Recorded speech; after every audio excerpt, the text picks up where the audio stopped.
So guys আমাদের কিছু বন্ধু আছে যারা আমাদের রেখে চলে আসছে টিকটাবের বসে দেওয়ার জন্য।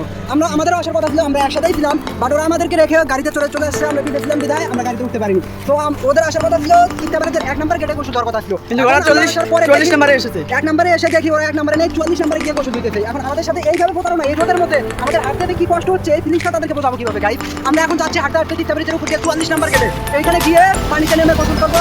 আর গোসল করার সময় কি ফিল আসে এবং কিরকম লাগে গোসল করার সময় সেটা আপনাদেরকে আমরা জানাবো। তো গাইস আমি একটু ভিডিও দেখতেই পারতেছেন আমরা প্রায় 28 নম্বর গেটের কাছাকাছি চলে এসেছি।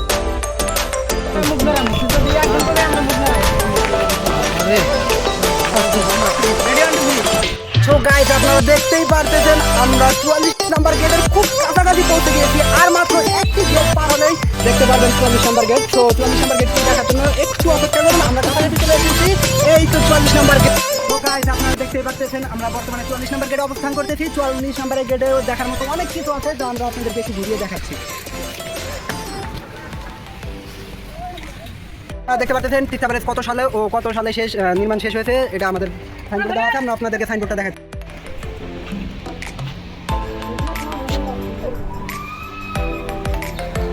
গাইস আপনারা কি আমাদের বন্ধুদেরকে দেখার জন্য প্রস্তুত? তাহলে চলুন আমার সাথে, চলুন। আমাদের বন্ধু আমাদেরকে রেখেই কিভাবে বসে দুধছে এত মজা করতেছে, আমি এটা বুঝতেই পারতেছি না ভাই। আমাদের বন্ধুরা আমাদেরকে ছেড়ে গোসল দিচ্ছে, আমি এটা মানতে পারতেছি না।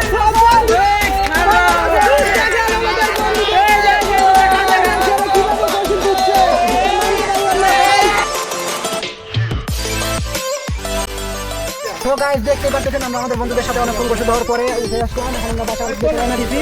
তো আমরা এখন আছি, আপনারা দেখতে পাবেন আমাদের বন্ধুদের।